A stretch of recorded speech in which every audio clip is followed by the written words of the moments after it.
Stop scrolling and do some exercise. I'm doing 6K every day in January. Come with me. That's 1K down. We're talking about progressive overload today. This gym term can be applied in whatever your goals are. I've been doing the same thing and I'm seeing great progress, so I'm going to tell you all about progressive overload. That's 2K down. Progressive overload is the act of increasing the weight that you're lifting as soon as you get comfortable with it. So for example, for me, when I started at the gym, I could barely even hold up to 14 kilogram dumbbells, let alone bench press them. I had all fat, no muscle, just chub all over. And I had to start with 8 kilogram dumbbells on either side when I was bench pressing.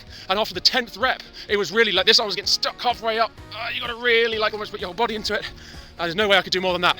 But after a few weeks ago, I found that shakiness is stopping and I'm able to do it comfortably. And then after another week or so, I was able to do a few more reps. And as soon as you do those extra couple reps, as soon as you feel that you can, boom, you go up to the next weight so that the next time you're there again. You're struggling on number 10, but this time you've got an extra 2 kilograms. This is 10 kilograms now, not 8. And you keep on going with the 10 kilograms until you increase to 12. And all of a sudden, you're doing an extra 4 kilograms on either side. You're struggling just like you were before, but you're lifting much more. That is progressive overload.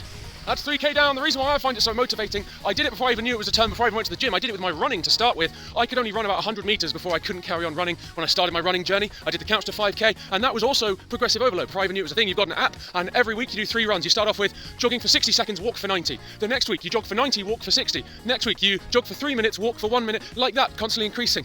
And the reason why it is so motivating to use this method of exercise is because you are always the same level of exhausted. It never gets easier. It's always the same level of difficulty, but you can just clearly see you've done so much more than the week before and the week before that.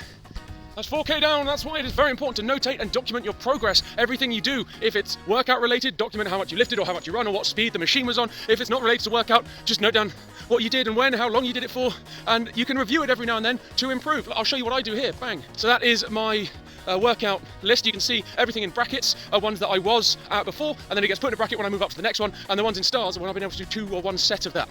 So something like that is perfect for progressive overload. That's 5K down, which means it's the commenter's kilometre. This one comes from African Lore01, I hope I'm pronouncing that right, who says, love the motivation, keep up the good work. Thank you, African Lore, I really appreciate the comment. Hopefully you can be here in another 3 months to drop another comment when I'm a completely new man, changed from my consistency, because consistency is key and that's what'll do it. And on the topic of the commenter's kilometre, thank you for your comment. We don't have any progressive overload going on in the comments. I'm getting hardly any comments, so if you want to be featured in the commenter's kilometre, drop a comment down below. If you're on TikTok, if you're on Instagram, or if you're on YouTube, leave a little comment below. Who knows, you could be featured in front of this lovely bridge. That's 6K down. I'm rushing up these 3 flights of stairs to remind you whatever your goals are. If you use progressive overload as a tool in your arsenal, you can be successful in 2026. I'll talk more tomorrow about how I've applied it in my non-workout parts of life.